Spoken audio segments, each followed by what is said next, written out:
Kurt right here, and Alan.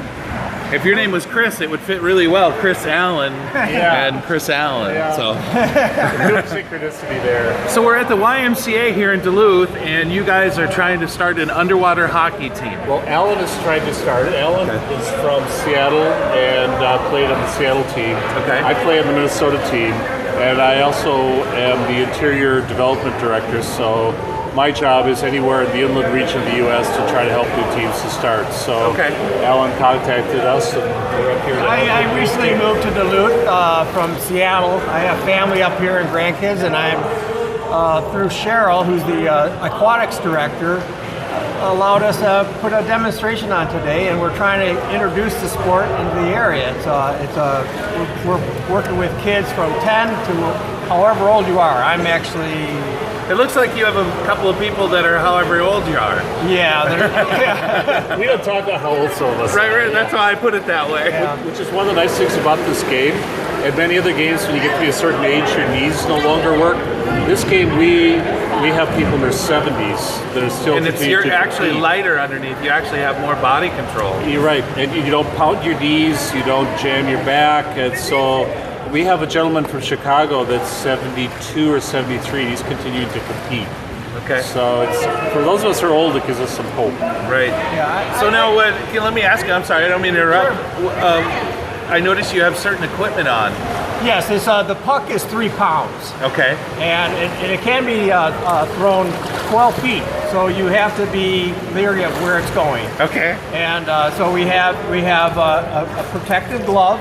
That's where at the bottom of the pool, so you don't scrape it. Here's the puck, and then also when you're playing, the puck could come into your hands, and you don't want to break any fingers. Right. So I can drop this. My glove. I make the gloves myself, but we have a company called Can-Am that makes equipment for the whole sport. Okay. And then we also use what you see as this is a water polo gear, because people, when they turn in the water, they can get a fin kick, and so this is to prevent any kind of eardrum rupture. Okay. And then the sticks you see here are, about a foot long, a little bit more. They look a little bit like hockey skate protectors, a little bit. Well, The shape. Yeah, it's got that groove. I can turn it that way, there's the hockey stick. Yep. I don't know how it developed this way. There's been all sorts of different methods, but this is a very modern stick now. Okay. It's made of some kind of plastic material. But you play with the puck on the front, and you can also take the puck and pull it on the back. Okay. When a person flicks the puck, you're flicking the puck and trying to get it to roll off of your stick. And I say people can throw it quite far. Okay. So, but I call it an intergenerational sport. I started off in college. Basically, I was joined a scuba club in college, and they said, "Hey, there's a thing we do to work out. It's called underwater hockey." So, okay, well, I've been playing ever since. I have 2 daughters who have played the sport, and they've played on the world level. And I'm right now in the pool with 2 of my grandchildren who are 10 years old. They play. I say it is a world sport. But we do have there's a lot of regional tournaments, depending how close clubs are, and then there's international sports. So in the U.S. we have a annual national tournament, Pacific Coast Championship tournament. What other? Well, there's the ACCs, the PCCs. We used to have a tournament. As long as there's no SEC, because they dominate everything. Not yet. But there's also a number of tournaments that go out of colleges. Okay. So Champaign-Urbana has one quite commonly. Michigan Tech actually has a team, and I'm told has some scrimmaging going on. So there's teams all around. And if you Google it, you can find a number of teams around the country. So let's say somebody wants to come down to the Y and they want to join up. Are you actively trying to start I'm actively trying to start a club. Okay, so how would they get a hold of you?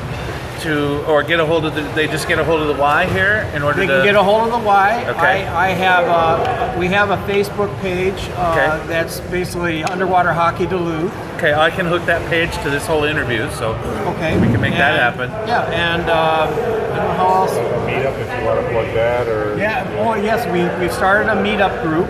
Okay. So you can just go meet up, and we will post on that when we can have other events here. Okay. The biggest thing is, if you're a member of the Y, it's, we're contact Cheryl, who's the director, and just let her know that you're interested, and what we need is interest. There we go. Yeah. Well, hopefully this will help. We'll put this so. up, and I'll link up to your Facebook page, and maybe we can get a little league started here. Yeah, that would be great. I mean, I say in other countries, it's actually a high school sport. Wow. And they have, in Europe, they actually have leagues, and they play 7 days a week. So That's amazing. with the U.S., it's hard to find pools. Most of the pools in the U.S. are made with gunite bottoms, which aren't really good to play on. This is a really nice pool. It's not as wide as the competition pool, but it's a tile bottom, which is just the perfect surface. Okay. So hopefully we can get something going here and have some games. Well, thank you, Alan and Kurt. Thank you. Be well.